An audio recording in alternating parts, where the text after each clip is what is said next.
خواجہ غریب نواز جب نئے نئے آئے نا اجمیر شریف میں تو خیمہ لگایا ہوا تھا خواجہ غریب نواز نے.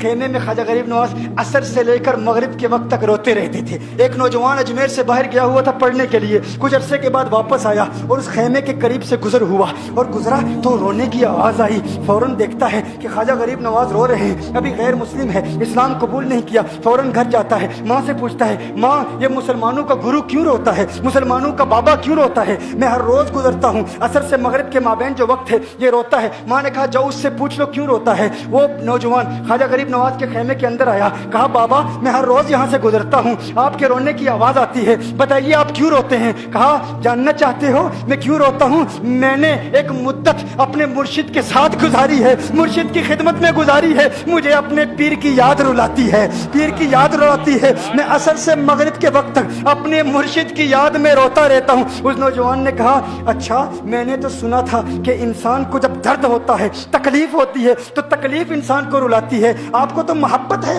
یہ محبت میں بھی انسان کو رونا آتا ہے؟ کہا ہاں ہاں ہے نوجوان, انسان محبت میں بھی روتا ہے. کہا تو پھر مجھے بھی رونا ہے, میں بھی رونا چاہتا ہوں, مجھے بھی رونا سکھا دیجئے. کہا تو رونا چاہتا ہے؟ رونا چاہتا ہوں. کہا ٹھیک ہے, دو شرطیں ہیں, مسلمان ہو جا اور میرا مرید ہو جا. کہا میں ماں سے اجازت طلب کروں گا. ماں کے پاس گیا اجازت لینے کے لیے. ماں نے کہا تو ضدی ہے, جب تو ارادہ کر لیتا ہے, جو ارادہ کرتا ہے تو پورا کرتا ہے, جا جو کرنا چاہتا ہے کر لے. خواجہ غریب نواز کے بارگاہ میں حاضر ہوا, عرض کرتا ہے بابا میں پھر مسلمان ہونا چاہتا ہوں, مجھے مرید کر لیجئے. خواجہ غریب نواز نے مرید کر لیا, خواجہ غریب نواز کا مرید ہو گیا. اب خواجہ غریب نواز نے کہا اب وقت سارا میرے ساتھ گزرے گا, ناشتے کے وقت خواجہ غریب نواز کے ساتھ, سحری کے وقت خواجہ غریب نواز کے ساتھ, سحر کے وقت خواجہ غریب نواز کے ساتھ, پورا دن اسے خواجہ غریب نواز کے قرب کی کچھ ایسی عادت ہو گئی, خواجہ غریب نواز کا دیوانہ ہو گیا, ان کا عاشق ہو گیا. کچھ عرصہ گزرا, خواجہ غریب نواز نے فرمایا اب تیرے لیے 3 دن کی چھٹیاں ہیں, 3 دن کے لیے چھٹیاں ہیں, 3 دن کے لیے چلا جا.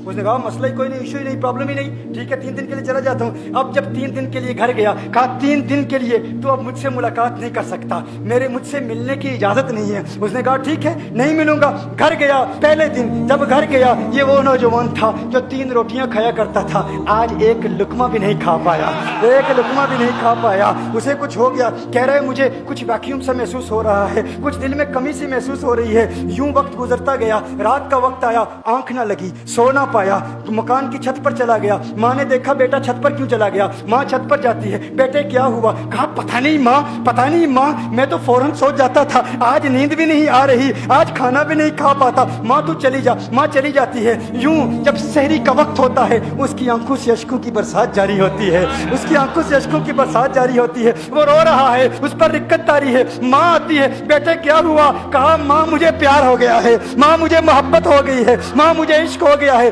جا غریب نواز کے پاس, کہا مجھے بلا لو, اب یہ جدائی برداشت نہیں ہوتی, اب مرشد کی جدائی برداشت نہیں ہوتی. ماں فوراً خواجہ غریب نواز کی بارگاہ میں حاضر ہوتی ہے. کہا میں نہیں جانتی ہے مسلمانوں کے بابا, تو نے میرے بیٹے کو کیا دے دیا, تمہارا تعلق نہیں سمجھ پاتی, تمہارا رشتہ نہیں سمجھ پاتی, لیکن وہ تو رو رہا ہے, کہتا ہے واپس بلا لو. خواجہ غریب نواز نے کہا نہیں ابھی وقت نہیں ہے, میں اپنی زبان میں کہتا ہوں. گویا کہ خواجہ غریب نواز نے کہا ہوگا ابھی تو ابتدائی عشق ہے, روتا ہے کیا, آگے دیکھ ہوتا ہے کیا. تیری تمنا تھی, تیری خواہش تھی کہ محبت میں رونے کی عادت ہو جائے, ابھی تو ابتدا ہے. ماں کو واپس بھیج دیا, کہا واپس چلی جا. اسے کہا ابھی اجازت نہیں ہے, وہ واپس چلی جاتی ہے. بیٹے کو بتاتی ہے کہ ہے میرے بیٹے, وہ تو اجازت نہیں دے رہا. کہا ماں سن لے, اب اگر نہ بلایا تو میں مر جاؤں گا, یہ محبت مجھے مار ڈالے گی. ماں اگر مجھے زندہ دیکھنا چاہتی ہے تو میرے مرشد کو راضی کر لے, میرے مرشد کو بتا دے اب یہ جدائی برداشت نہیں کر سکتا.